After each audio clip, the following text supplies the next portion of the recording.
Hello, everybody. Welcome back to Brainstorm Brewery. I'm Corbin Hostler, as always, joined by my co-hosts, Jason and DJ.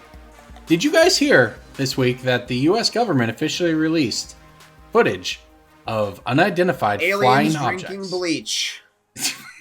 Aliens drinking bleach. I can't believe humans didn't know you can cure all diseases by blasting yourself with UV radiation until your DNA falls apart. Well, you certainly would not die of that disease anymore. Anyways, no, this really... I'm just picturing, like, a Karen, like, uncovering stone tablets in the Aztecs that were given by the aliens that says, like, bleach a butthole.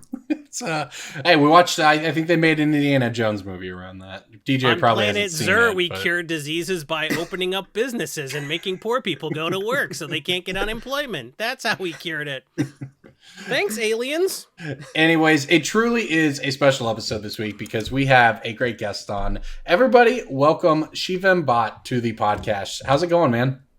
Hey guys, how's it going? Long-time listener, first-time caller. It's good to be here. Yeah, you really never been on this cast? No, I haven't, but I've been like listening since I started getting back into Magic in the first place. I did not realize we hadn't had you on. I'm going to be honest. I didn't realize you listened to the podcast. Yeah, sorry, man. You really subjected yourself, huh? Last couple. Anyway, so for those who don't know, Shivam is on the Commander Rules Advisory. No, what is it? It's the CAG. So what does that say? The Commander Advisory Group. Commander Advisory Group. So C is in Commander, A is in Rules. So, yeah, go ahead and tell people just sort of where they can find you on the internet, what it is you do, how you manage to stay sane, fielding complaints about Commander all day long. You expect so much from me. Yeah, so on Twitter, I'm at Girapuri Gears, and basically I run a show called Casual Magic, where I sit and talk about casual magic, where my scrub friends just about random crap that I feel like chaos drafting or the color blue or elves or whatever. And Sure. But the other thing that I'm here for is that I'm a member of the CAG, which is the Commander Advisory Group, which means a group of us content creators and judges and people from the community who sit and help the rules committee figure out what to do with Commander. And we are not voting members, but we are advisory members. They listen to us a lot, and we have a lot of sway and influence in how Commander is shaped and goes from here. Yeah, I'm sure it's probably just really weird to people who come in and Commander is an EDH, right? If you're somebody who picked it up in the past couple of years, picked up the game, you probably just don't even realize or know or understand how or why the fact that the ban list for Commander doesn't come from Wizards. And that's, people don't understand that the history of that is, Commander was EDH at the time was a game created by judges in their hotel rooms at events, and it literally just grew from that tiny little grassroots to be the most popular way to play Magic. And so when Wizards started officially printing product for it, they said, hey, we have to make sure that we don't take away this community feel to it. So we're going to keep the rules committee intact, which are the people who make all those ban decisions and make the ban list. And then as it continued to explode in popularity and we got a lot more cards from it, they decided, hey, we really need to bring in some experts in the community who really have a pulse on the rest of what's going on. And that's where you come in. Yeah, one of the things is that the Commander Rules Committee is like four incredibly knowledgeable people. They know Magic inside and out. I mean, they're all former high-level like judges who've worked with, or even like in the case of Scott Larrabee, actually works at WotC. Like, these people know the game, but they're only four people and their reach is only very limited. Like, most people couldn't name a rules committee member beyond Sheldon if they can name any at all. Yeah. Whereas of the people that they brought on for the CAG, folks like Josh Lee Kwai is like one of the biggest celebrity names in Magic, right? Like, Game Nights reaches more people than anything Wizards does themselves, right? Like, there's more viewers for Game Nights than there are on Pro Tours. And like all the rest of us there are all just like well-known streamers or community members or writers, like in the case of Adam Staborski, who's been a long-time writer of EDH content and stuff like that. Hashtag WotC staff these days for Sibs. Shout out to him. Yeah, I mean, congratulations to him. He's doing great.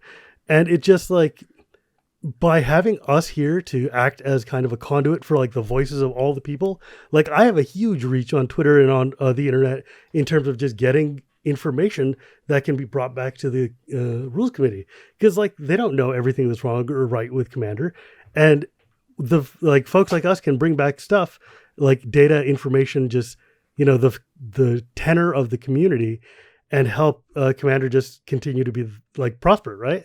Yeah. Like it is the number one way to play, which is insane when you think that it literally is just a fan format. Yeah. And like you were saying, it's like, yeah, Wizards wanted to keep that fan community feel.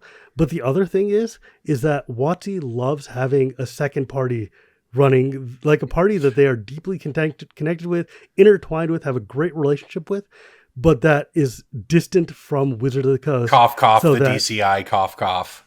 Right, exactly. So it's like, hey, we can make things like Lutri, and everybody can be like, oh no, Wizards made an otter that's amazing, and those meanie heads at the Commander rules committee banned it. And Wizards like, gosh, those meanie people, even though they made the card and are also the rules committee, right? And but like, and that Sheldon may or may not have been in the building when that card was getting made.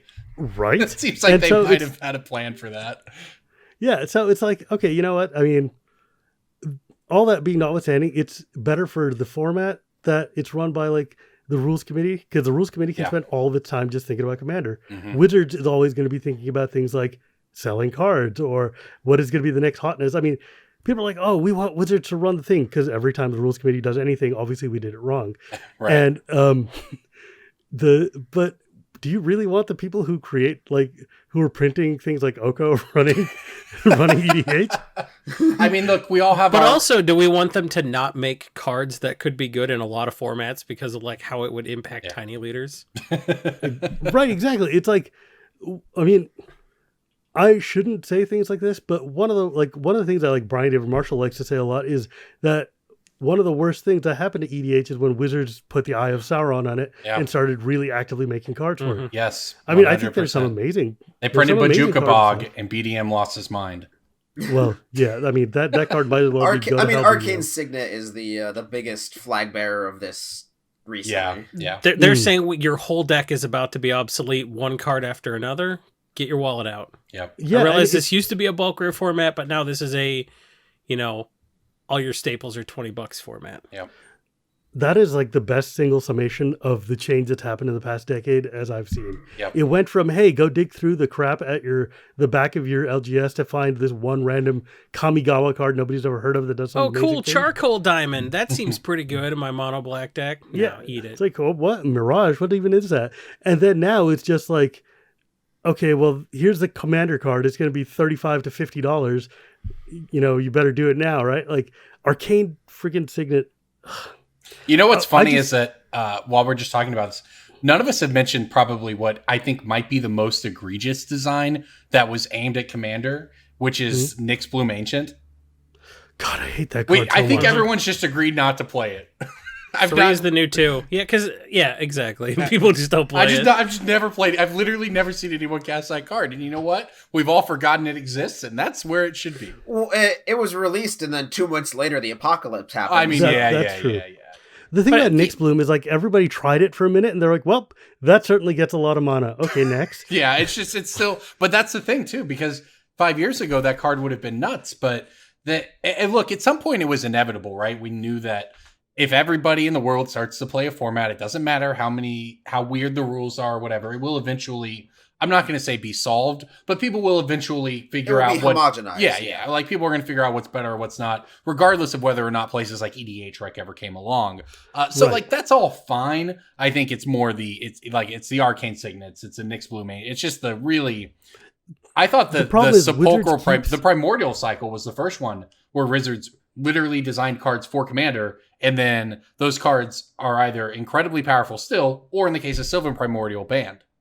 Yep. And like one of the things is that what we're doing is we're seeing Wizards print almost one by one every year new cards that are basically just permanent forever staples in EDH, and steadily the content of your creativity is getting down to like 20 or 30 cards in the deck, unless you do things, which is what EDH is for, which is like I'm putting restrictions on myself to make this deck more fun for me, and I'm using just scrub trash cards. I figured we agreed on this, but it makes me so happy that you agree with us on this. This every year they print a new super staple. They print a handful of them. Yeah. Like, I mean, I would love WotC to, with these new commander decks and stuff that come out, print out the staples that exist or that are hard to get or like once printed. Like, there's no reason that, Oracle and Moldiah is only printed once, right? I mean, Yeah. but they just keep printing these like colorless forever cards and it just kills me. Yeah. It's actually a unique problem for me specifically, and pretty much no one else in the world, because Because of your Gonti deck?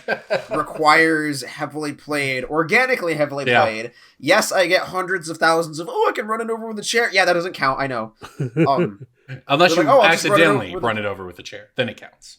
Yes, exactly. And so, like, even over the past just like 2 years, it's just so many cards. I'll take forever to find a Villis, a Kurik, a Yawgmoth. It's Crick.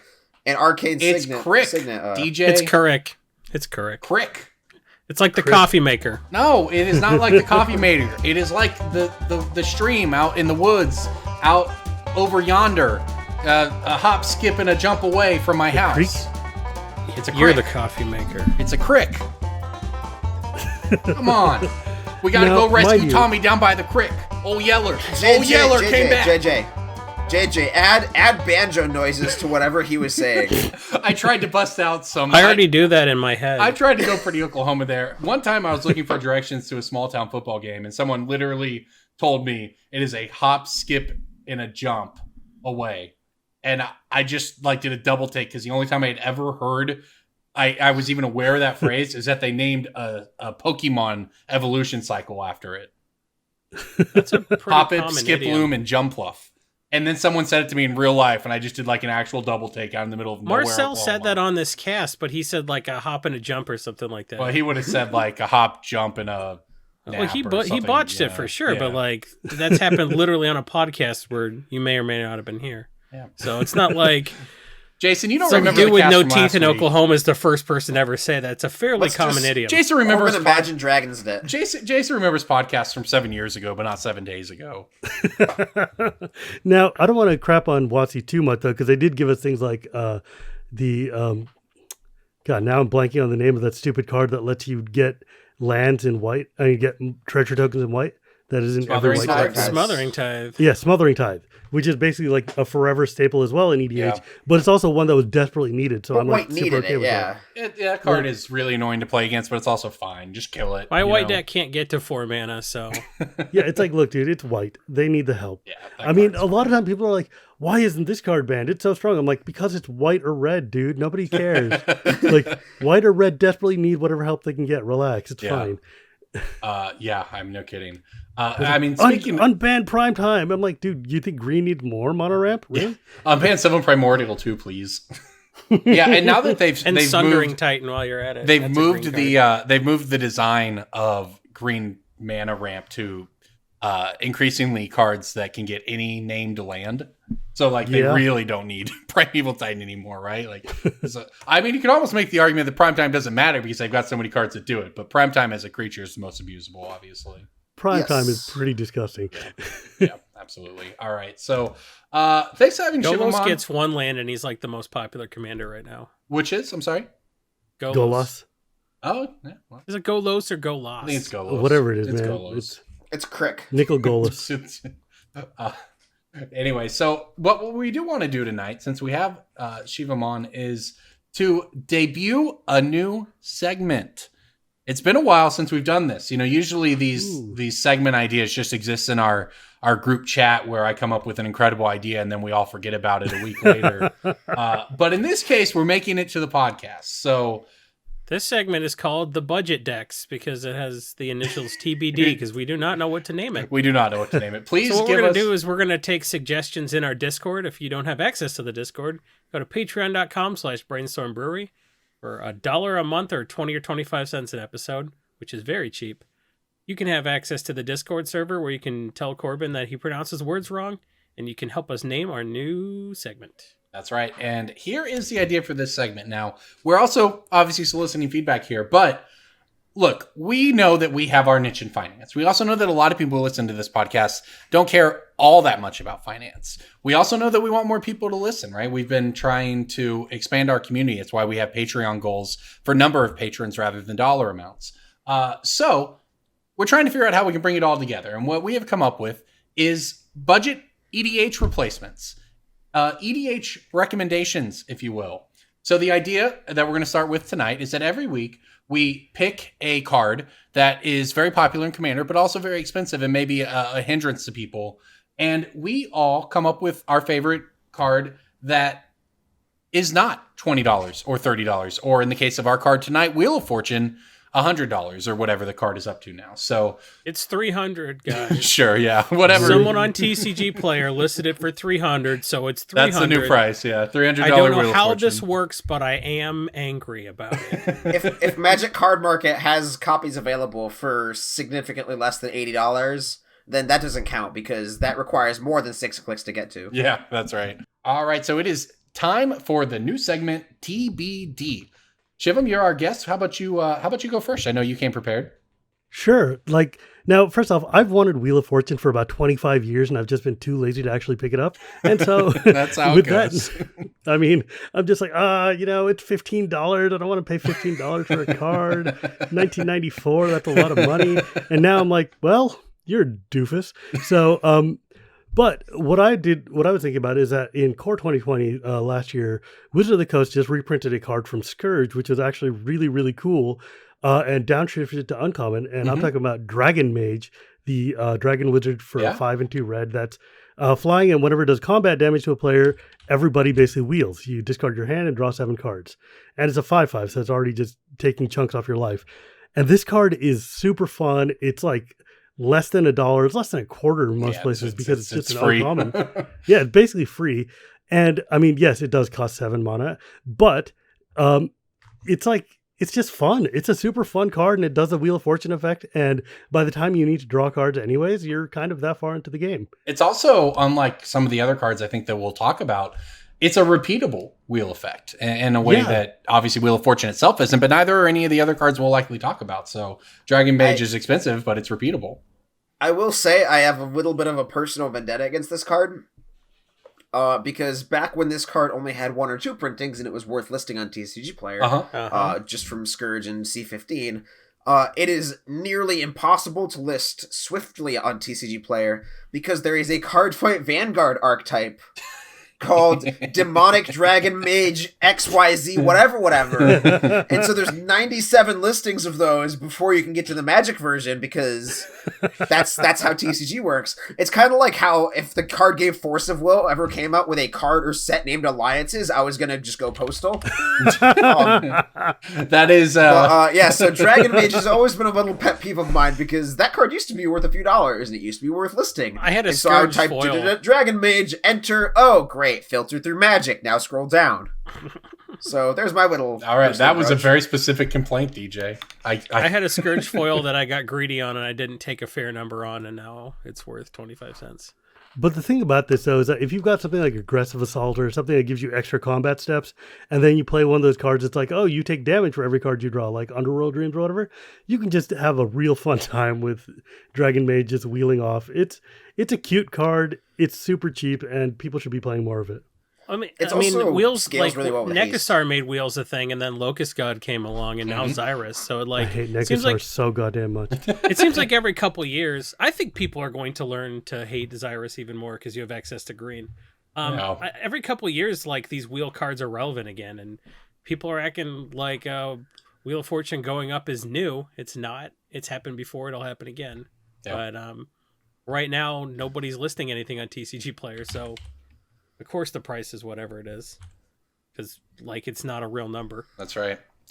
All right, I'll jump in here. I have one that is real cheap. It's $1.50 on Channel Fireball, who I want to shout out while we're here. Channel Fireball is our generous sponsor of this podcast, and on this podcast, you'll hear us talk about the prices from a lot of different places, whether that's a market price on TCG Player or a website like Card Kingdom or whatever. So we'll talk about a lot of stores, but know that we recommend Channel Fireball. They have been very generous to sponsor this cast and work with us. We've all had a lot of experience with them in the past. They have a very solid buy list, a very strong selling side of the store as well. So obviously with the coronavirus going around, there are no buy list orders being accepted at this time. Any orders placed will ship at a later date. But that's the kind of the position we're all in. So anytime you hear us talk about any of the cards, on this cast, whether it's pick of the week or these for this new segment. Anything you think you might want to pick up, highly recommend going to channelfireball.com, checking out their store, as well as all the content on that website, which includes us. So I'll jump in next.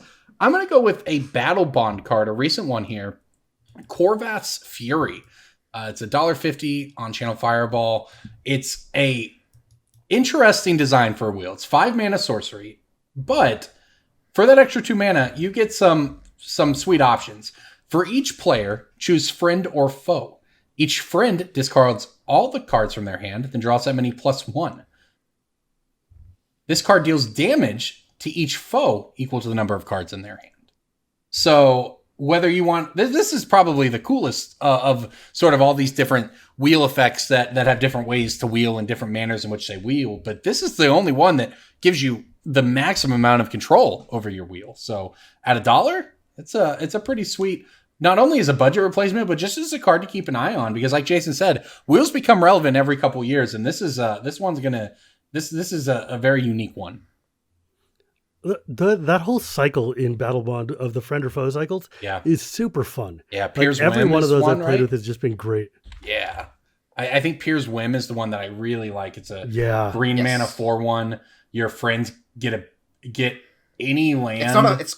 Corbin, it's not a 4/1. It's a sorcery. Sorry, Can't attack. The 4 mana one. Your friends, including yourself, get to ramp. Your opponent sacrifice artifacts or enchantments. That's a fun card right there. You're right. This cycle's sweet. All right, Jason, DJ, what do you got? Who? You said Jason, DJ. I mean, whichever one you want to jump in, man. Not here to babysit you. That's not a. Then why would you throw it to us if you're not going to throw it to us? I am literally here to babysit you, actually. How about this? DJ, why don't you go ahead, man? All right. That's not fair. Get wrecked. I done tossed it. It's up to you two now. Fight it out. I don't care. I have sort of the most raw, reprinted version, I guess is the best way to put this, in Reforge the Soul. It is sort of the the best effect resembling a Wheel of Fortune, in that it has the same effect. Each player discards their hand, draw 7 cards, 5 mana, a little more expensive, but you can miracle it if that's up your alley. You can brainstorm shenanigans with this. You can ponder and preordain and manipulate the top card of your deck. You can use that stupid land from Throne of Eldraine. Mystic Sanctuary. That card shouldn't have been printed. Rip this off the top. Wreck Brian Kibler. Mystic Sanctuary, I agree. That card's dumb. Reforge the Soul is if you're comparing mana to dollars, you're paying 2 more mana, but roughly $100 less for the card. And it is just simple. Each player discards their hand, draw 7. You're gonna play for 5 most of the time, but sometimes you play it for 2. Sometimes you draw it, touch it to another card in your hand in your casual play group, and then you just show it to them, and you're like, "Hey, come on, can I please?" Yeah. I like Reforge the Soul. I run that one in my red decks. It's super fun. I mean, when you miracle it, it feels really, really good. Like, I've had a lot of fun with that one in Modern even. The card's just cool. Now, as much as people are saying you can't build a good red deck in EDH without Wheel of Fortune, whatever that means, I don't think that's true. I don't think the price of Wheel of Fortune has gone up outside the context of blue decks. Now, every time Wheel of Fortune and Reforge the Soul and Molten Psyche and all of those cards have even moved at all, it was because of Nekusar. It was because of Locust God, and it was because of Xyrus. I've made money on Teferi's Puzzle Box so many different times. There's a card I would love to ban. Picking those out of bulk but I would love boxes. to. When people are like, I've all these, it's like 4 rares for $1 in this box. And I was just getting like Spanish and Chinese Teferi's Puzzle Boxes for $0.25 to selling those for money and then rebuying them from the same people, after they got sick of Nekusar, and then Locust God comes along and I sell them again. And now Xyrus, I think a blue replacement for Wheel of Fortune is fine because, I don't know, there aren't too many decks where you're doing that stuff outside of the influence of some sort of Nekusar or, Xyrus. There's some reason to make everybody draw a bunch of cards. So I think Windfall is probably the good replacement, because if your hand is really big, you can actually dome everybody for 10 or 11. You could do it for more than 7. Because it's whoever discarded the most cards That's how much everybody draws. So, like, you could say, oh, you're giving the other players more cards, but, like, that's fine because you're also giving them a ton of impact tremors damage or Nekusar damage or stuff like that. So, I think Windfall is a fine pickup. Oh my god, And, I just read it's- Cyrus. That card is absurd. Yes. That is so stupid. It's I mean, it's the deck I'm tuning right now, and it's very linear and dumb, but I'll probably play it for a while. I lost track of all the 78 like legends and names and like This set is- Cyrus yeah. and Yeah, this set's rough on that. Borgrasia, like Oh, this is the dragon that Gahiri or- flies through the air, and then when they draw cards, it drops non-flying snakes off of its body, and that's why it works so well with impact tremors. What's its Godzilla name? It's I it's don't from think it Commander has one. It's 2020. It's Commander. not- It doesn't have a Godzilla. I honestly, you could have told me that the Godzilla cards applied to both Ikoria and Commander. I got very confused because they started revealing I'm on Commander. a finance podcast. Take my finance advice. Also, I don't know what's going on right now. I don't. It doesn't matter what set. These sets aren't out yet. Doesn't matter. No, but they previewed everything together, so it was very easy to get mixed up on Oh, what's they in the sure set, did. what's in the Commander. I found that real frustrating because Yes. it's just like, as when you're in content creation or whatever, trying to keep track of all of these things is like, Yep. what is the set symbol on that? Which one are we even looking at? What's going on? Yes. And these cards are all just like gobbledygook, mished up monsters anyway, so you have Yep. no idea anyways. Mm-hmm. Like, if you had told me Xyrus was an Ikoria card, I would believe you, right? Because Yeah. this seemed like the kind of ridiculous thing you would get mutating with. I legitimately thought that some of the Commander cards were the Godzilla cards, and I literally thought Well, they were as a cross yeah. thing. And if you told me Yep. that Windfall and Magus of the Wheel and Locust God were in the Xyrus deck, you'd be wrong. They're in the red, blue, white one. So What? figure that they're in the cycling deck. That's weird. Uh-huh. I agree. What was that? Wasn't it the Wheel of Fate? Or is that? Wheel of Fate is the suspend one. Mhm. Yeah, that was a cool card. Yeah, that one is neat. We actually talked about that a little bit before the cast about whether we thought that was a good one or not. I don't know. How do you guys feel about the suspend, like a suspend wheel in Commander? It doesn't go off when you want it to. That's kind of how I feel too. It's one of those cards that really needs a specific deck. Like, it's good in Yidrisp when you cascade it, Uh-huh. or like Maelstrom Wander if you cascade it, right? Yeah. But I mean- other than that, you're not. But In my Red Boros also- deck, any Go draw is good. So, like, Yeah. if I'm suspending it and getting to draw cards eventually, fine. Beggars can't be choosers, right? So in the decks where you're dealing them damage, like the puzzle box type decks, like the ones I mentioned, Molten Psyche, Winds of Change, all that stuff works fine, because like you're probably playing Font of Mythos and Temple Bell and stuff like that. Like their hand's full, so you're gonna deal them a ton of extra damage with Molten Psyche. But in a deck where you're just like a red deck and you got two cards in your hand and you play Winds of Change and you discard one card and draw one card, it's not great. So if we had seen a lot of people playing red decks with Wheel of Fortune, you'd be like, well, Winds of Change isn't great. But honestly, the only decks where I'm seeing people play Wheel of Fortune, Winds of Change is fine. So like, honestly, stuff like Echo of Eons, like anything that makes them shuffle their deck back in so they don't get decked out, that's good too, because everyone's doing that Thassa's Oracle garbage now, so don't do them any favors. Make them stay alive to die to Nekusar. Yeah. Don't let them deck out and win with Thassa's Oracle or Lab Maniac. Make them shuffle their library, their graveyard back into their library and stay alive and experience all 40 damage that you're going to deal them incrementally. Real Magic players play Wheel of Sun and Moon. I put That that in card's my sweet. deck once and took it right out. Oh, that card's fun, man. It's cool. It's just complicated and time consuming, and I'm like, whatever. Yeah, for sure. But it's got really pretty artwork, though. So Echo of Eons is another card I really like with Xyrus. That's like $5. That's a Modern Horizons card everybody forgot about. Mm-hmm. Yeah, that Oh, yeah, card. Everyone's wasn't like, it like Time Mythic? Spiral, and then it's not Time Spiral. Time Reversal's Time Spiral. No, it's not. Echo of Eons is... No, it's not. But Well, it can Echo of Eons flashback into does a- Time Spiral. What's that? Echo of Eons can flashback into become a Time Yes. Spiral, right? Yes. Yes. That card's actually got a lot of neat, like, just interesting use in Commander. I think that's way underplayed, frankly. Well, it's new. That's Yeah, true. we'll see. I mean, also, yeah, Over and half no of one's the new Xyrus decks run it, and like no one's playing nobody's Magic running right Wheel now. Fortune. So. Yeah, Nobody's playing Magic right now. but people are theory crafting. So like to see what people are actually building. That's why EDH Rec is a good resource when you don't get to go to the LGS and see what people are building. Seeing people theory crafting, I think, is good information. So you'll be ready for Whenever. post some. Well, it takes 4 years to make a vaccine, so we could be on course at 2025 by then. Well, there you go, everybody. That's the new segment. Let us know what you think. Podcast And let us feedback know what to channel. call it, because Yep, go to the Discord. Yep. Check it out. Which is honestly like it's the best value. Out of all the Patreon perks, the Discord is the best value. The So second we should probably to the after hours. we should probably swap it and make The after Discord hours the are most where the real expensive. value is, man. I hear more about the after hours than I do anything else. Anyways, let's you don't listen to them. Off-brand budget knockoffs, the segment. yeah. All right, so let's move on to Kirkland brand Wheel of Fortune. let's talk Commander 2020. We've already been kind of talking about it, but the set, it will come out at some point. Everyone's sort of seen it. Korea, we had first week of standard results.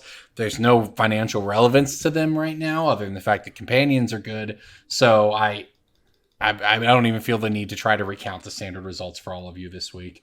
The standard updates will come back in the future, but for now, let's talk Commander 2020. I mean, what do you all like and dislike about this set, which has mutate as a mechanic just like Ikoria? There's a card nobody's talking about called Verge Rangers, and it's just nuts. It's the card White has always wanted. What's it do? It's a two colorless and a white for a 3/3 first strike. You may look at the top card of your library at any time, and as long as an opponent controls more lands than you, you can play lands from the top of your library. It is cool. It's a very white spin on a green mechanic, but it's how White would do it, right? Yeah, You know, it's like land tax on a body. Mm-hmm. It's also got a lot of people just crapping all over it because it's not Oracle of Moldiah. I mean, well, they're not going to print a $30 card Cool. in a pre-con, so that is what it is. and also White, like if you're not playing green, but you are playing White, like this is something White is needed. Bricking, because you get to draw one card a turn because you're a White deck and you like draw 3 lands in a row and just lose. Mm-hmm. Like this is real solid. I'm glad to see Knight of the White Orchid in these decks. Yeah, that card is cool too, but like the fact that it's a one and done, it makes it really hard in Commander, right? Like Knight of the White Orchid could come into play, you get the one planes. At least with the Verge, you can do it every turn. And God knows every table is going to have a green deck. That guy's going to be ramping off all day long. This will at least help you filter these lands out of your deck and actually get value off of, because like, God, White just sucks at playing after like turn 4 or 5. Mm-hmm. Yeah. Well, the only Boros deck I've ever built was an Archangel Avacyn Flicker deck. So I got a lot of value out of like Knight of the White Orchid and Stoneforge and in both recruiters and just but like my Boros Soldiers deck is sitting there just throwing out 1/1 tokens, and there's not a lot going on unless I have some means of ramp. And I think this card is going to be real helpful for me. But actually, out of that same deck though, the Mardu Humans deck, which actually looked really awesome to me, there was also the what was that? Oh yeah. The Fireflux Squad. That card looks sick. The 3 in a red 4/3 soldier. And it says when Fireflux Squad attacks, you can exile another target attacking creature. If you do, reveal card from the top until you reveal another creature card and put that card onto the battlefield tapped and attacking and the rest on the bottom. That just seems real awesome. Like, I just love the Because it doesn't idea. have to be a non-token. It's just like Right. Exactly. So you can throw away your goblins, throw away your soldiers or whatever, and just get some actual real strength out of your deck. Seems like it's going to be a super fun card to play I with. love chaotic stuff like that. I think this card is one of the biggest ones that people mistook for a standard card. Yeah. Yeah. Like this just reads like a regular old standard card. And it looks so Because fun. The stuff you hit in standard is like, I know this is like a cheaper Atali for just you. I really like it. And this will remind people why Atali is so good. Atali is very good. Atali is some of the most fun games I've ever played of EDH. Have been against an Atali player. Just For 'cause they're DJ, Atali is a red Gonti. How dare other colors that aren't black get effects like that? Yeah, OP really, if you think about it. I want to bring up a cycle that has gotten a lot of talk, and No, don't. I gotta. We're just gonna get mad. We got to do it, man. We're gonna say hurtful things I that we know. only partially mean. The free spell mechanic. Hey guys, free spells. Are free spells a good idea? 2020 is going to be the year when free spells work out. I promise. Anyways, Hey, is Commune with the Gods broken? Is that card broken? no, this card's fair, Is Jason. Commune with Nature broken? No, real fair. What if it's 0 mana in an instant? It might be a little broken. Oh, it has to be banned out of formats? Weird where you take a bad spell and make it free and then it's bannable. It's weird. Odd. Truly odd. I mean, okay, Fierce Guardianship is probably the one that's going to get talked about the most. It's 3 mana instant. If you control a commander, you can pay it without paying its mana cost. Counter target non-creature spell. It's your Force of Negation that can be played on your turn as long as you instead you have a commander. So that's pretty bad because I find myself using Force of Will to counter creatures so often. Right? Not Merciless Eviction. I use it to counter. I mean, look, Vitality Hunter. It almost feels bad to have to play this in my zombie deck so I can tap out for a zombie on turn 5 and protect it, but I'm gonna do it. Yeah, why would you not? It's a free spell. But Yeah, all like of these if having a zombie deck isn't gonna make you feel bad, this isn't gonna like. Wait till 3 This isn't years gonna from be now. the deal breaker. Wait for till 3 years from now, where they're like, we need people to buy Commander product. Fierce Guardianship now has Companion. Jesus Christ. So like, I just had chills at the thought of waking up to free spells with Companion. Come on. Wait till Soul Ring, they redo a Soul Ring that taps for 3, and it's like, we don't need to ban Soul Ring. What, can't you just make this if you're speaking of Tiny Leaders formats, if you're playing Oathbreaker, can't you just make Fierce Guardianship your signature spell? And you can. You can. Neat format. All right, here's we all know how we feel about free spells, but that besides, I have a legitimate complaint about this cycle. How dare you? They're all named different things, and they all have different mana costs. The black one is 4 mana, exile target creature. The others probably also have some effects, but there's no... Because Corey has no idea. But the point is, I can't find them easily because they don't share a name.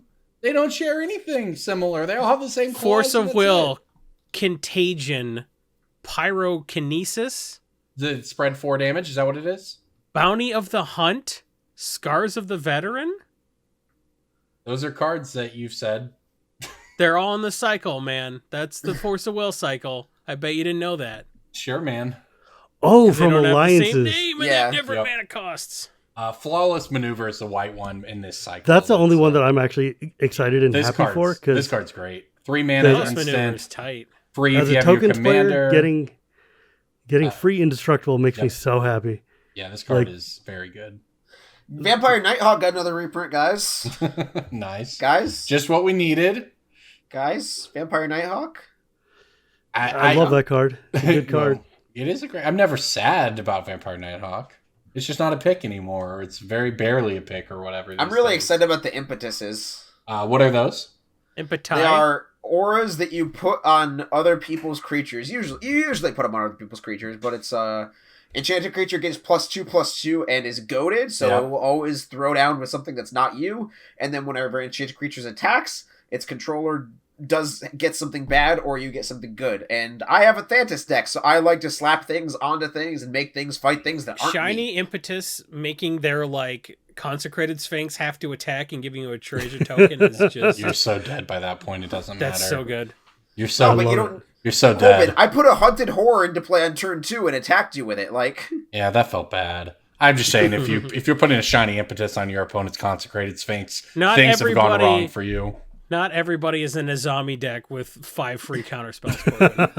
Yeah, but maybe in your red deck you could run Slippery Bog Bonder. Maybe run a removal spell in your red deck instead of enchanting their. You know what I want to do? Someone's consecrated Sphinx, pump it. That's what I want. I want to copy it. You know what? Goading DJ's creatures would have been helpful in that game. He just attacked me a bunch. I agree.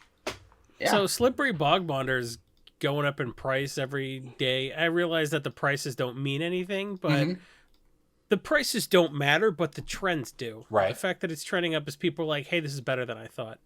So Bog why? Wonder is it's a hill giant, but it has flash and hexproof.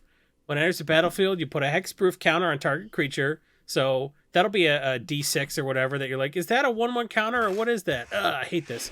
Then you can move any number of counters, which will be all different colors of D6. And you're like, I remember what they are. And then your old Buzzbark drops a bunch of dice onto the board, and Yeah. Oh god. Then you move any number of counters onto that creature. So Card's Slippery cool. Bog Bonder is like actually like people are saying Legacy Bogle's playable, and I'm like, okay, no one plays Legacy. Nobody who plays Legacy plays Bogles, and nobody who plays Bogles is playing a 4-mana creature. But you know what? Go off. That's Be happy about this goofy card with a lot of cool blues and greens in the art. Whatever. It is interesting that there is a Bogle in the art. I think that's a Bogle in the art. Yeah, you wouldn't know. You don't know anything about lore. I know that it's a Bogle and not a literally- Boggle. It looks exactly like Slippery Bogle. Yeah. I do know that it is a Bogle and not a Boggle, though. Who said Boggle? Everyone says Boggles. well, didn't the flavor text from that one Modern Horizons? Yeah, it was like Bogle making the fun of the fact Bogle that or Bogles Goggle and the Bogles. Boggle. Doesn't Yeah. matter. You weren't going to catch it anyway. I read that. I don't know flavor text. I'm not a nerd. Okay, yeah, sure. I've seen a woman naked. I just read that from Mythic Spoilers. Shivam, what else are you excited about in this set? Honestly, I'm excited about the artifact Bonder's Ornament, which is the 3 mana casting cost mono rock that tap for any color, and you can pay 4 and tap, and each player who controls one of these gets to draw a card, which in reality, given all the weirdo cards in Commander, is probably not going to be very often. Yeah. But I just like having a mono rock that also lets me draw a card, because the colors that like desperately need it, like red and white, are going to use this, and it'll be great there. And I think it's going to be this is going to be a really solid, like mid-tier budgetish type of just mono rock and advantage They're just engine. making Manalith and Darksteel Ingot obsolete. This is just a 3-mana Arcane Signet. It's just a 3-man arcade. This is power creep. This is definitely power creep. I mean, I'm still going to use monolith because I love the artwork and I'm just that scrub, but this card just looks cool. I mean, my white deck desperately needs to draw cards. I'm not going to lie. It's a high cost. I mean, 4 mana and having to tap instead of use People the mana. play Lockets. It's People hard play the cost, but it's Boros worth it. Locket. And the Boros, Do like... they? yeah. Yeah. I've seen it, yeah. I've Desperation, never seen a man. Boros Locket. Well, in a look, game. if Oh, you well, think you about played it, they're not EDH that- with everybody. they're not that You bad. never play EDH, DJ. They're not that bad, though. You think I'm happy to play them. I always wanted one in a limited deck. I'm happy playing them in my Brawl decks on Arena. They're just fine. You know, it's your Manalith. Or it's And your, if you're in and Boros, yeah. you don't really have any other options. You Yeah. use what you got, man. Like, I did not play that card in Archangel Avacyn, and I never missed it. Oh, when did you build that deck? 2014? Get out of here. No, like a year ago. I think that mana rocks like this are cool. Lockets, maybe not for everybody, but there is a large segment of people who play Commander. I mean, look, that's one of the reasons why we're doing the segment that we're doing, segment TBD, because there's a lot of people who maybe they have access to a Bonder's Ornament, but they don't have access to every other rare mana rock or whatever they want. You know, maybe this is replacing their Coalition Relic that's $10 or their Commander Sphere that's whatever it costs. You know, this is something you literally would just pull out of your bulk instead of having to spend money on it. It's great. I mean, I like that they make cards like that. And it's not just strictly worse, you know? Like, would I want Bonder's Ornament or Coalition Relic in my deck? Well, I want Coalition Relic, but I like that this card exists for the people who either want both or are monocolored or whatever else, right? I have this card's cool. 12 decks, and I don't have 12 Coalition Relics. Yeah. Yeah, I have there you go. I have a Brutaclad deck that I basically threw like 12 cards in on top of the precon, and it's just like I played it 3 times. For that kind of stuff, just leave the Bonder's Ornament. If you're gonna like put foil lands in the deck, then maybe you swap that for something better. But like, if you're just having 60 cards that are just whatever from the precon and like a bunch of land, just to have the deck, just to try it out, like this is a great kind of placeholder card, and you might even keep it in some colors. yeah, I mean, it just seems to be a very solid kind of utility, useful card. And like, I not every card can be Arcane Signet, but I'm glad. I'm glad Hopefully that none will of ever be Signet Arcane Yeah, I Signet was again. gonna Because say, Arcane Signet is every card. Every card can't be Arcane Signet because Arcane Signet is every card. Unlike that stupid Trilobite that they put out, which is like, remove a counter, get a soul ring's worth of mana. Come on. Yeah, the like Walking Ballista-esque design. Is that what you're talking Yeah, about? Cryptic double X in the casting cost. Uh-huh. It's Cryptic a Trilobite. real good card, especially when there's stuff that doubles the amount of counters that comes on stuff. Yeah. Yeah, like doubling season, literally. Or, hardened scales or any. I mean, yeah, because you know what green needs? A colorless artifact that makes a ton of mana that can go infinite with all your token doublers. Yeah. But, yeah, okay. Now, mind you, I'm a big fan of like Call the Copper Coats. Because, okay, look, I realize I've been talking about all the soldier making white cards. That's because the only deck I'm thinking about right now is my white soldiers deck. But Call of the Copper Coats lets me get any number of target opponents, create X11 white soldiers equal to the number of creatures they control as an instant. That's amazing. Yeah, that's pretty good. For resiliency for white that has no resiliency, that just seems like super fun. And plus, a Mardu Humans deck, the Mardu Humans Precon looks so much fun to play, especially with the Trin and the Sylvar pair of create a 1/1 human and then sack it and like get things. That just seems like a ton of fun to play. I don't know. I'm like weirdly focused on that as opposed to the weird shark birds or whatever the hell's going on. Well, I mean, people are just going to like take Gavi and like maybe Gavi. a couple cycling cards out of the deck and throw the rest away. It's fine. So everybody was asking me, hey, Jason, what is the Dockside Extortionist out of this set? Because in past years, everyone has like become accustomed to having 1 or 2 cards worth money. And it seems like they figured out Commander 2020 a little bit better. There are a bunch of cards that are pre-selling above $10, like just when they post everything for $2 and then everything sells out and then they like keep relisting it till it's like 15. I don't think there is a Dockside Extortionist and then everything else is less than $8. Like if you look at Commander 2019, it's atrocious. But if you look at this set, Xyrus is currently pre-selling above $10. I think Verge Rangers probably gets there. A Slippery Bog Bonder is approaching $10. Fierce Guardianship. All those free cards. Yeah. I mean, probably, I don't know Free about spells. Deflecting SWAT, but I kind of think a couple of the other ones are pretty good. Dismantling Wave is going to be worth money. And then you got stuff like Manescape Refractor, which when Manescape Refractor was spoiled, everyone's like, this is the set's Dockside Extortionist. But then they printed a free counterspell, and then they, they printed Cryptic Trilobite, which I think is really nuts. And then they reprinted some $8 cards. So, the Locust God was real money before it was reprinted. Yeah. And even the commons are like stuff like Crop Rotation, where in years past it would have been like Explosive Vegetation. So also Arcane Signet, that's a good common, right? Yeah. I mean, this is I mean, Dismantling Wave is a really good card. Wasn't Shared Animosity worth a bunch of money? Yeah, but it's like been a few dollars. printed a couple times. Yeah. Because it was just in the board game or whatever. And I forgot about that printing. I mean, it's a $5+ reprint, which is not super common for some of these Commander sets. As far as a card that isn't really a headliner, it's just a card in the deck. So I don't think there's a Dockside Extortionist in this set. I think they spread the value out well. And I think the value spread out decently between the decks. There's not a ton of good stuff in the Sultai deck, per se. Except I think the Bog Bonder's in there, maybe.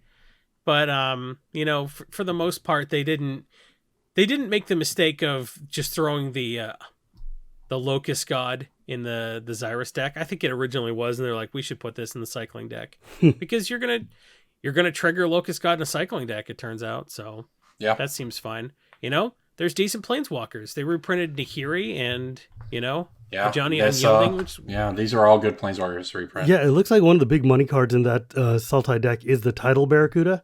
The 3 and a blue flash that 3/4. Any player may cast spells as though they had flash. Your opponents can't cast spells during your turn. That seems like it's going to be a real wild card. Yeah, that is a very interesting design, and I'm curious to see if people think that it's worth it or not. That's a white card, right? Kinda. Yeah, kinda. Not, but it has like playing your spells with flash is blue. Yeah. So I mean, it just seems should be a blue-white card. It's kind of a blue. It's like an Azorius type deal. Yeah. It's no Corbin. It's black green.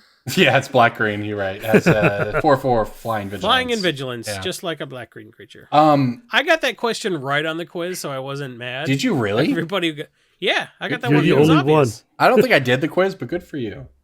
Well, it was like you read their philosophy, and they're like, it's secondary in these colors. I'm like, the only color where Yeah. flying is secondary and vigilance is secondary was green black. For those who don't know, this was a question on the Great Designer Great Search Designer 3 quiz, or yeah. something. And they gave out some outlines, blah, blah, blah. And then they essentially said, we're making a 4/4 vigilance flying creatures. What color would it be? But I gotta say though, in the grand scheme of things, that was like the smartest question they could have put on there because that cut so many people from the test. I don't think it was a test taken intentional. reading comprehension I question. don't It was think not it a was magic design question. I don't think it was intentional. Look, obviously, if you're playing along at home, you would say that's a blue-white card. As it turns out, based on the way they had worded the question, it is the line of logic is very clear that you're supposed to answer black-green. No, but they were So- like, if it wasn't going to be white, what color was, or something like Yeah, that. yeah, no, like there was some yeah. reason where like it wasn't going to be. They said if we're not Any- going to do it in the colors where these Yeah. these things are like primary, these are secondary abilities in these colors. What would it, like? Yes, it made sense contextually, but it obviously just tripped people up because it wasn't. Well, you then never they don't designed that magic belong- card. They don't deserve to win the contest. Like, I don't mean to be a dick, but like, if you're gonna get that I thought that was a fairly easy question, just based on reading all the stuff they put out there. Yeah. So, like, if you couldn't figure that out, It was a gotcha even question. though it's counterintuitive, you weren't tested on your intuition. You were tested on how well do you know our design ethos. Right. Well, Mm. it was a gotcha So question. it was and- designed to scrub people out there. Like, I know this. I've played Magic since Ice Age. and- I mean, and that was some people exactly the were, best- Some people were very upset that Good. they got, and they I'm- led to I'm a lot of glad- complaining. Well, they would have gotten the Is next following round then. is following instructions really a distinguishing factor for being a good Magic card designer, though? That was the argument they made at the time, that yeah, you got us with this question that was designed to get us, but getting us with this question doesn't mean we'd be good or bad at this Question, job. I doubt they thought that. I thought that was one of the easier ones that I was like sure I got right. So Yeah. the fact that everyone's like, "That's the one that got me," I'm like, how many did you get right? I thought the entire controversy, air quotes here, was pretty funny. Well, the memes that came out of it, and the Yeah. fact that they put It was a mystery the booster the- card. Yeah. Golgari the grave- Death Swarm. Yeah. Yeah, the GDS Get rid of the in the card, freaking. I love it. Yeah. Yeah, it was great. It's GDS 3 too. Yeah, yeah. That makes me That's happy. great. I want to talk about, before we move on, we try to hit a couple more here, but I want to talk about Dismantling Wave. This card's insane, right? 3 mana I sorcery, did. destroy That's target nuts. artifact or enchantment each opponent controls. 8 mana, cycle it. When you cycle it, destroy all artifacts and enchantments. Isn't this card really, really good? It sure is. This was one of EDH Rec's preview cards. Mm-hmm. And I saw this, and I've had a few extra days, not too many, but I've had a few extra days to be like, ugh, more than anybody else. So I like this card more than most people because I've had a few days to go, It's great. Mailing Wave. It's so good. I love it. We were just talking about Piers Whim earlier about like, oh, you can ramp and make opponents sacrifice some of their stuff, and that costs 4 mana. But this is 3 mana. You choose what to kill, and you can cycle it later. I mean, This is just fine at 3 mana. yeah, this card's nuts. It's really, really good. I love it. It's pre-selling at like $6, $7, $8 or something. So I don't really know how to. It's so There's hard. not going to be a Dockside Extortionist if there were 10 $6 cards. Right. And it's so hard to know what's going to happen with the set because of delayed releases and how many people are going to be jumping back into Paper Magic, and maybe it goes the other Allocation. day. Dealers are getting half of what they expected, and while they're going to get the rest within a couple of weeks per my LGS, it's still going to really trip things up. And like some people who pre-ordered all 5 decks are like, oh, I'm not getting anything for a month. Yeah. And it's one of the more interesting, this is slightly off topic, but we saw a lot of cards tank in price while sort of the coronavirus hit the world. But once those stimulus checks went out in the United States, stuff started picking back up, especially older cards. People have been dropping some of that stimulus change. So I don't know if that means people are going to be buying all of Commander 2020 or people aren't going to be able to buy it at all. So I really don't know what all of this means for prices from a set that isn't actually out yet. But I do know that I like Dismantling Wave. Yeah, I mean, even the base case without the cycling bit of just hitting all the opponents is Yeah. great. Yeah. Like, this card just seems solid. Yeah. But that Gavi deck just makes me really, really frustrated because Mhm. cycling for free is disgusting. And Yes. when you get to do something like Decree of Annihilation for free, like, come on, man. What? It is pretty Yeah, good. but I think socially, Yeah, you're going to that's do that something you do once, and everyone's like, cool, you blew up everyone's lands. Do you have a way to win? Oh, you just made the game take an extra 20 minutes? Cool. And We're you'll take never that out playing of with your you deck. again. Yeah. Yeah, the problem will solve itself. Yes, real Magic players play things like Agitator Ant, which I am excited for. That in card is Thantis. cool. I love it. I just Thantis is a deck that is very dear to my heart, and it's very good at making Grand Arbiter guy like make his Grand Arbiter do a 9/9 and swing in, and it's fun. Yeah, Agitator Ant is a 2/2 for 3 in red. At the beginning of your end step, each player can put 2 counters on a creature they control. Goad each creature that had counters put on it this way, which means they have to attack somebody other than you. This is a 2/2 ant. This card's hilarious. It's Oh, an this is great. ant. This card's it's a- great. It's A angry. gray ogre. It's a gray It's ogre. But angry. Jason, have you ever had It's- fights with fire ants, man? This make fits. it a 2/1. If Or it can an deal 0/1. 2 damage and kill a burly human, fine. But why does it have 2 toughness? Are you telling me you cast Lava Dart on 1 ant, it would survive? It would tank it and be like, oh, you're dead It now. mutated. It's from Ikoria. Yeah, dude, everything's big on Ikoria, man. Look at it. It's red. It's steaming not red. mutated. It has nothing on it. It's Agitator Ant, not Agitator What do you mean it's not Ant mutated? with a flying It's shark got- on it. It's got like flames floating off the back of its body. It's Like- got like an aura Yes, around mutate it. is when you have like another animal's attributes. You're like, I'm an ant, but also I have wings, just like a flying shark. They should have called it Agitated Ant, and it would just be angry. And that would have made sense. But Agitator ants and had one big ant made up of a bunch of smaller ants. Oh, God. No, thank you. This is an Agitator Ant colony. It's not like Agitator Aunt, where it's like your uncle's wife who goes and stirs up trouble at a non-union shop. It's like, you guys should really be unionized. You're like, thanks, Agitator Ant. We are experiencing an evolutionary escalation right now. Oh, my God. There you go. That In this TCG player. argument. All right. Is there anything else from Commander 2020 you all want to touch on? Yes, every card. This Well, is we a got very good there's set. a lot to Compared to talk Commander about. 2019, which had one good card. This is very good. Yeah, Year of Commander. It took them increasing the number of decks by 25% to like get more than one good card, but like more power to them. They did it. Yeah. They listened to our feedback. Remember when like 2018 sucked and they're like, "Oh, we heard your feedback." And they were like, "Oh, Commander 2019 is already designed shit." Yeah, Commander 2019 was 2020, medium. it'll be good. Well, they Like as much as they're like, "We heard your feedback," everything in Commander 2019 was already like sent to the printers at that point. They couldn't do anything. But 2020 was the result of us bitching in 2018. So if you don't like Companion, good news.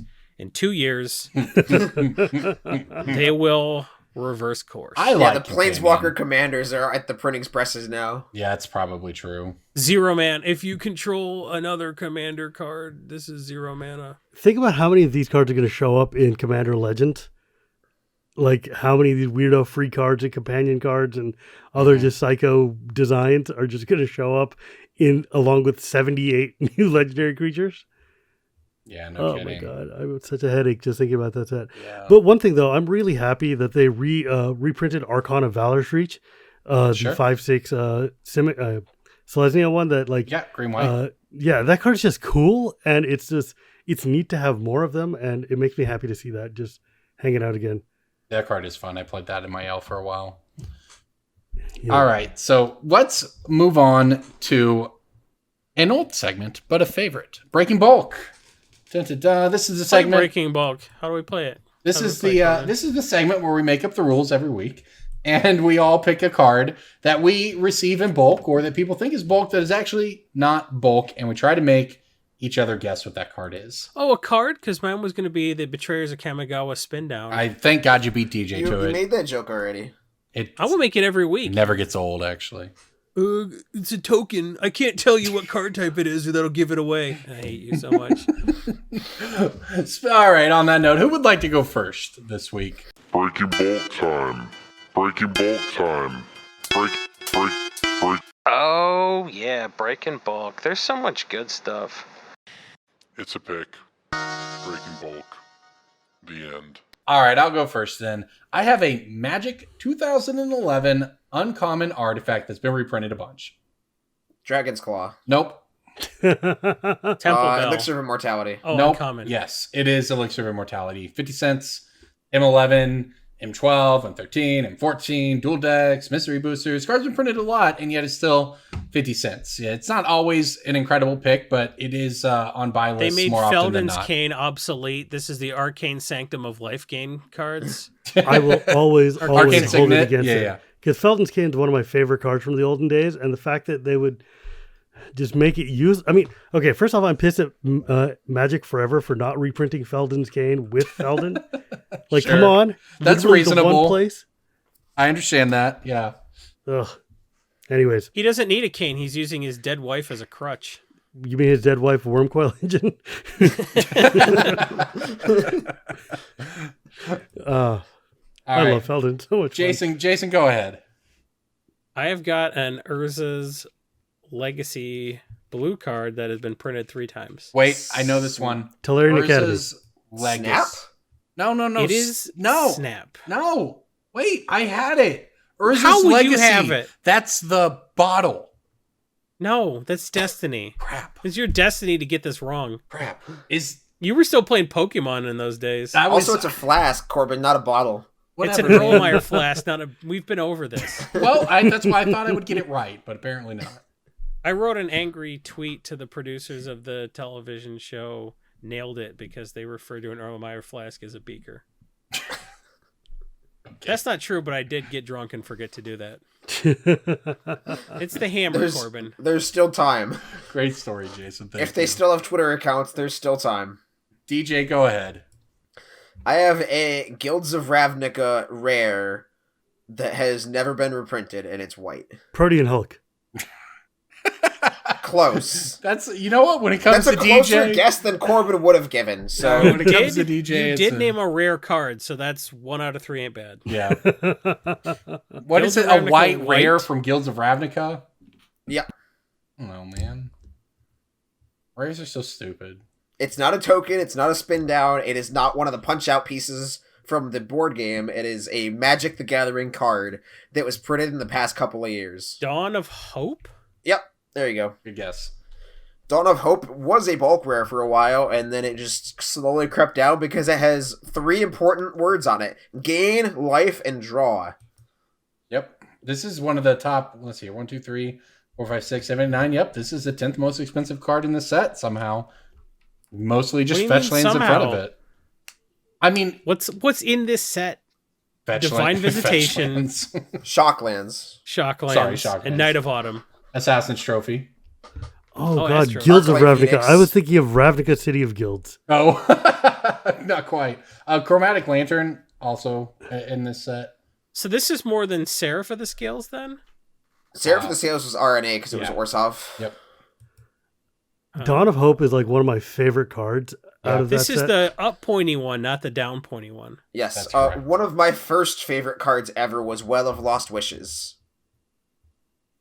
That because my yeah, first yeah, that commander card's deck, great. my first commander deck I ever built was Reese the Redeemed, and I played Soul Wardens in it, Soul Sisters, and I would just play things like Righteous Cause and all the tokeny life gainy shenanigans. And Well of Lost Hope was a good card, and it eventually crept up and became worth money. Then they reprinted it a bunch, and Dawn of Hope is going to follow the same trajectory, where it's just a card that is often left in the. So okay, I've gone on this rant a few times, but every Magic Fest, hey, remember those? Every Magic Fest, I get a bunch of players who just bring up a box of cards to me, and it just has like standard cards from the past 3 years that they think are worth nothing. They're like, just take anything out if you see anything that's worth it. There's probably nothing in here. There's always like a World Spine Worm, like an Anointed Procession, Mhm. a Oh my Panharmonicon, God, Anointed Procession is so good. a Life Crafter's Bestiary, Dawns of Hope. Like, there's just so many like $4 commander cards that I pull out of their box, put them on the buy mat. I'm like, oh, you have $300 now. They're like, oh wow, I didn't think anything in that box was worth it. Commander is the most important driving factor in most card prices nowadays. And Dawn of Hope is basically the Don't say exemplary things of like that. you're validating that person that posted that on the EDH subreddit. Like I haven't been saying that The for 8 years. the MTG Finance subreddit, you mean? What did I say? You said EDH. EDH subreddit.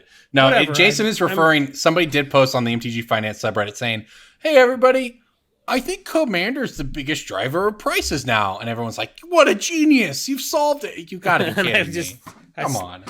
My brain isn't working too well because I slammed my head into the desk really hard, and now I refer to that subreddit as EDH. Yeah, that was a pretty painful. But hey, that's why we're making this podcast. You know what? The If thing they is, listen to this Dawn of Hope podcast, and- they'd know. Dawn of Hope and Divine Visitation together in my Soldier's deck are like just a 1-2 punch of delight. I love that card so much. Yeah, Dawn of Hope. Not is, Assemble the Legion? Assemble the Legion is why I built the deck in the first place. Yeah. So Assemble the Legion's probably my favorite Boros card of all time. that card easily, is easily. really, I love really And I that fun. play card. Feather and Pioneer. Nice. Yeah, that card's fun. All right, so we're trying to get through everything here. Next topic, going a little fast, but hey, it turns out it was kind of a busy week. It turns out that people really like the history of Magic. We've talked about that on this podcast. We've talked about it in regards to people liking cards. We've talked about it in regards to just the way people want to experience a game, nostalgia, so on and so forth. And a big part of that is actually having access to that history. Wizards announced this week that they will be, quote unquote, sunsetting Planeswalker points, and you will no longer be able to log in. Now, what this means is that you will no longer be able to see your detailed match history from your entire career under your DCI number. I don't think anyone's upset that, I can't get to level 49 from level 48 or whatever anymore. But they are very upset that the entirety of their match history is going away and will not be saved. It remains to be seen whether Wizards walks back that decision or not. But right now, they're not paying to transfer that data over. They're not doing whatever they need to do to make that information accessible, and people are upset. One person I know has a 5-figure collection, and not just barely cracking 5 figures. It's an expensive collection, and they decided that this, of all things, this was the last straw because Wizards didn't care about their players, and they're What? selling. They're selling out. What? Really? Are you buying it, Corbin? I probably might buy it. Here's the thing. It seems a little bit like an overreaction to me, clearly. But, man, people really care about their Magic history.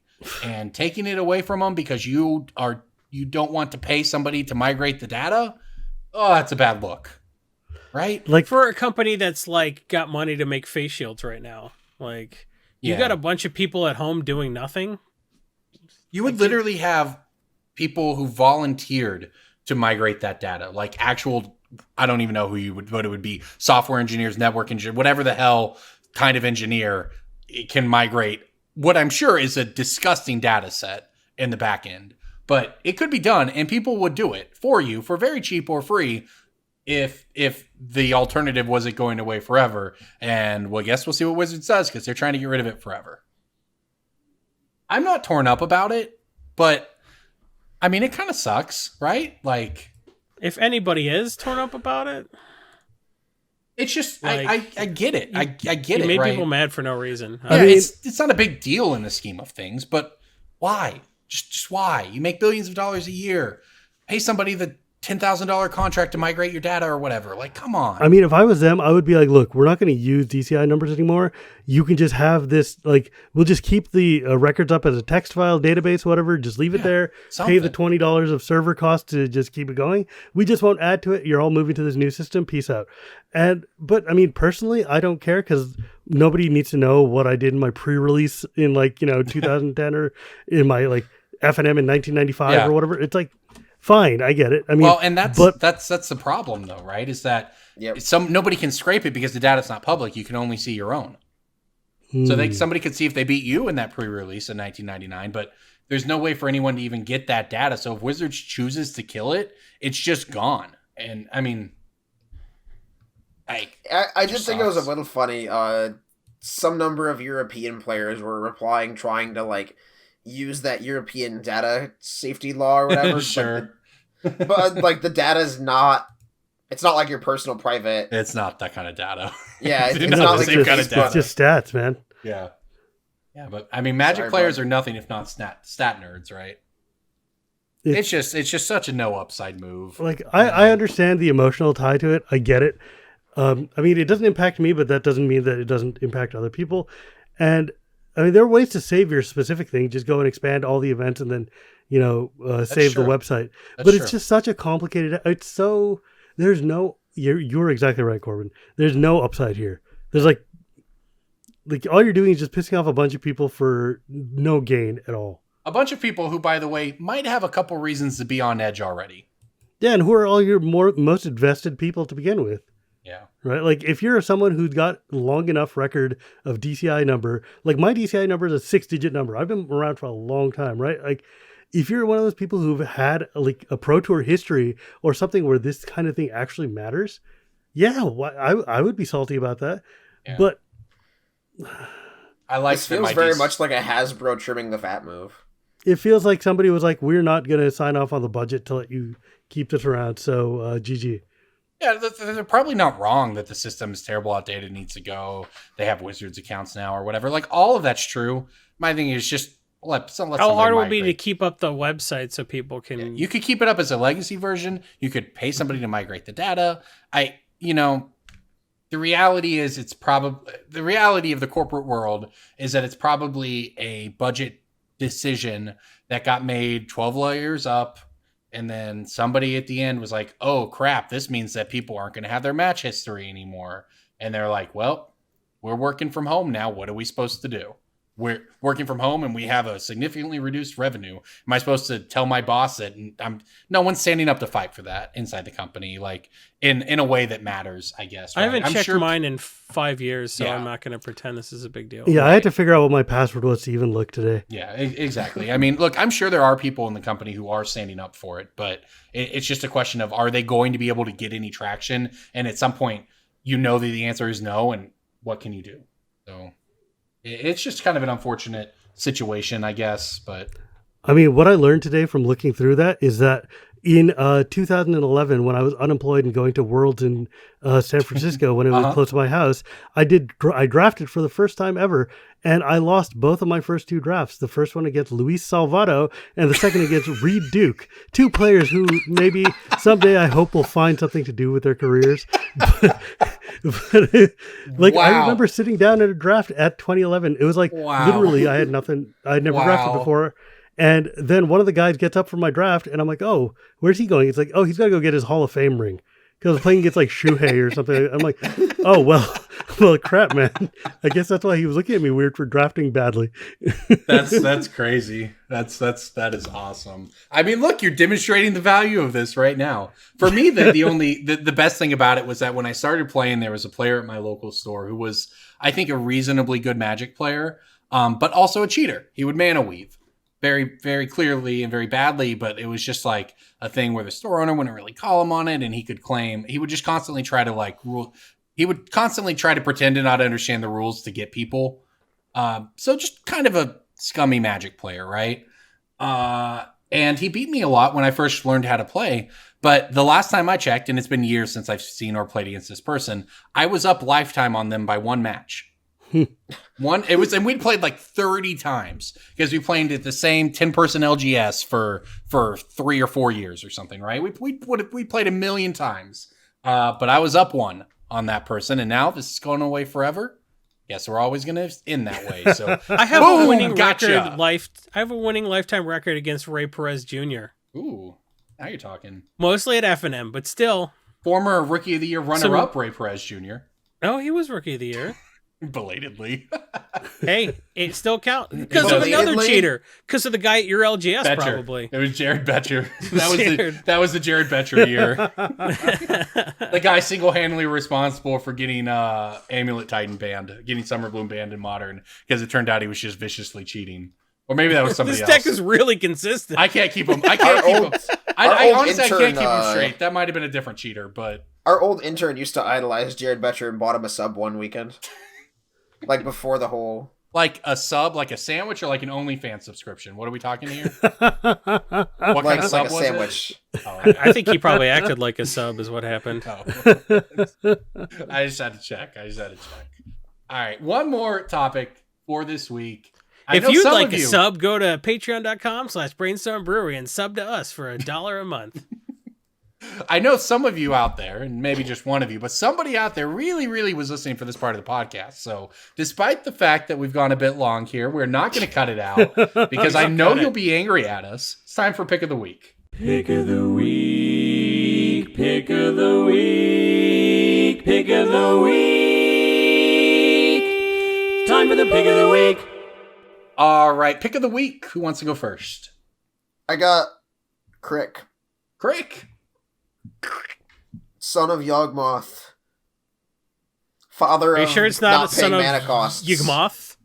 Yigmoth. Father of not paying mana costs, and this card is just very, very free cheap spells. right now. It is $5, and Black has gotten a lot of goodies in Commander the past couple years, so I think that people are just taking this card out of their decks when they shouldn't.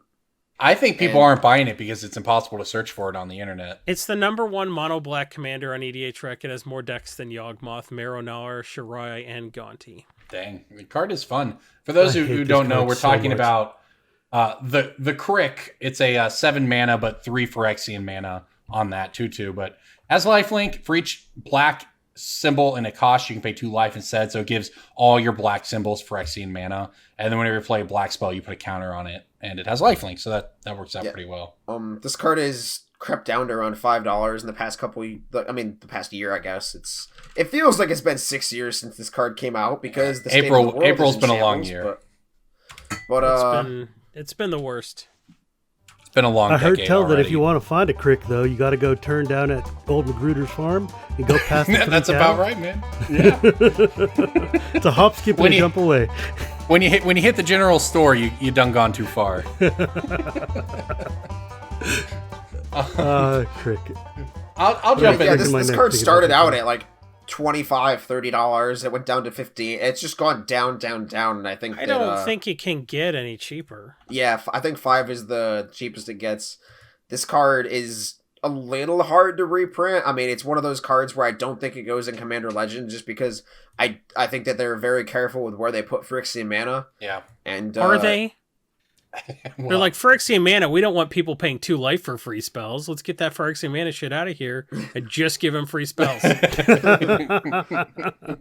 that's a People don't like yeah, life exactly. loss. Phyrexian mana, it's last year's thing. It's behind on the power curve. It's not good enough anymore. the So they're not gonna reprint. The Phyrexians are coming back though, so when they do, maybe this card gets some more attention.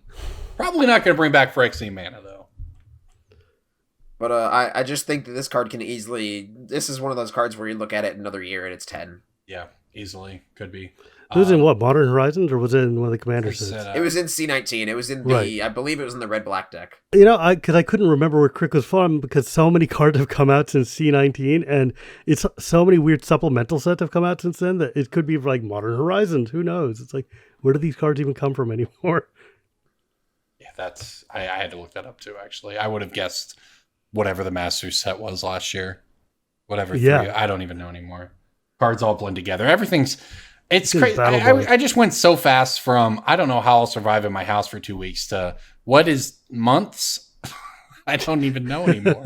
All right, I'm going to pick Needle Spectre from Eventide. Seems like it goes into some of the mutate decks that are popping up around the commander tables these days. Whenever it deals combat... Imagine Cephalid Constable wasn't mentioned on game nights. That's this card. Yeah. Needle Spectre is a 1/1 flyer. It's a hippie, 3 mana. But when it deals combat damage to a player, they discard cards equal to its power, not just one. So if you mutate onto this thing, it retains that ability and hits for a bunch. So definitely like this card. It's still only a couple dollars right now, but one printing from Eventide. If it's when people start putting their decks together in paper with mutate, it's just going to keep climbing. Corbin, you don't understand how this works. This is not because of mutate, it's because of colossification. That's a goal. Just make them discard their hand. Discard 21 cards. If I your have hand- 4, and you're discarding them all. If your hand can't deal with my Needle Spectre, you're going to have to discard it. Well, that's where the wheels and windfalls come in, right? You draw 21 cards, then you windfall to make them draw 21 cards, Oh my and then you God. need to spectre them with a gigantiform, and then you get them. I was just thinking about what kind of like just hideous monstrosity that deck is going to look like. I play Gaunty. That could happen in my deck. That's true. Yeah. That's I'll take one They from you, supply one all from those you, one bad from cards. There you go. All right, Jason, what do you got? I got a card that is on the way up because as much as I like Zyrus, Calamax from the same deck is actually getting built a little bit more. Okay. Number 1 this week, Golos, Tireless Pilgrim. Tired. Tired He's Pilgrim. He's tired. he's from Core Set 2020. People are still building the deck. That's tired. Zaxxara, Calamax. So those are the top three. Xyrus is fourth. So Calamax is the whenever you cast your first instant spell of the turn, if Calamax is tapped, copy the spell. And whenever you copy a spell, put a 1/1 counter on Calamax, I guess, so you don't have to feel bad about swinging with your commander. That's the idea, yeah. Find a way to tap him.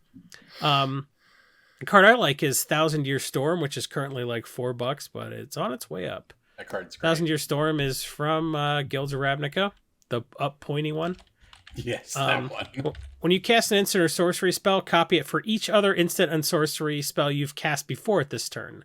That's quite good. And it gets even better the longer the turn goes on. So if you're going to copy, then copy. And Thousand Year Storm, it's, I don't know, you ever play Slay the Spire? It's a better echo form. Thousand Year Storm is a good one. All right. Well, there you go, everybody. That is an episode from our quarantine to yours.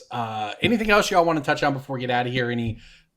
Anything magic or non-magic? Shivam, you are the guest. We'll give you the floor first. Anything you want to say before we go? I've been having a whole ton of fun playing Magic on Discord with my friends with webcams and stuff, and I highly recommend that all y'all, who are still itching for paper Magic and don't really want to try to pretend to make arena versions of Commander decks, I cannot highly recommend enough actually just grabbing a webcam and Skype or Discord or something and just finding your friends and in a couple of hours and just jamming. It'll do so much for your mental health to just be able to sit and sling cards with your buddies again.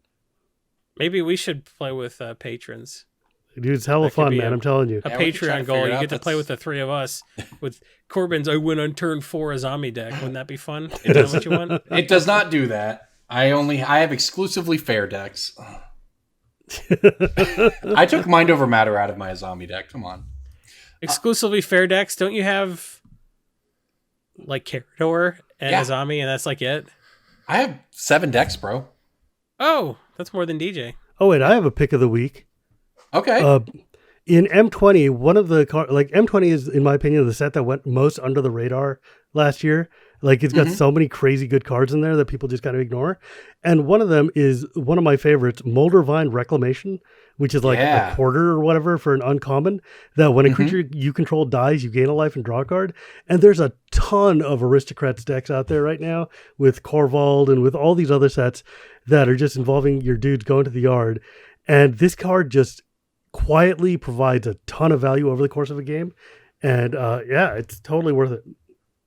Isn't this under uncommon with multiple printings? One printing. Yeah, it's like green-black. Flag post uncommon for Core Set 2020. Oh, yeah. Card's great. I got it mixed up with the one that was in like Death Reap Ritual. A conspiracy set. Yeah, no, that card is good too. But no, Moldervine's like, I mean, yeah, look, it's a quarter, it's an uncommon, fine, but it's cool. And this will be a pick later for sure. This is a good breaking bulk, if nothing else. Yeah. Yes. I mean, yeah, for sure. I think this card is going to be having like dividends years and years from now. It's just going to be one of those cards that's always going to have a home. Yeah, absolutely. It's great. All right, Shivam, where can people find you across the internet if they were interested in more of your content? Well, if people want to talk to me or have any questions about Commander or anything of those effects, you can find me on Twitter at Girapuri Gears, which I'm sure these kind guys will put into their show notes somewhere. We will. And you can also find me on my podcast, Casual Magic, which comes out every Tuesday, where I just sit and talk to people about fun things in Magic. Very relaxed. No spikiness, no real teaching you how to play the game. We figure you already know. So, yeah. Thank you guys so much for having me. I've been listening to the show for years. It's super weird to be here. Well, yeah, man. Look, if I think if any of us had realized that we just had never had you on, we would have done it a lot sooner. But I'm glad we finally. We just assumed you'd been on before. Yeah, because you want all of my in-depth finance knowledge, I'm sure. Hey, man, you've got you are like you said earlier. You have a lot of reach in the community, and a lot of people like to hear from you. So we want to give them that opportunity. Cool. So, thank you so much for coming on. Absolutely. Yeah, everybody else, until next week, stay safe out there. This is Brainstorm Brewery, sponsored by Channel Fireball. We'll see you next week. Don't drink bleach!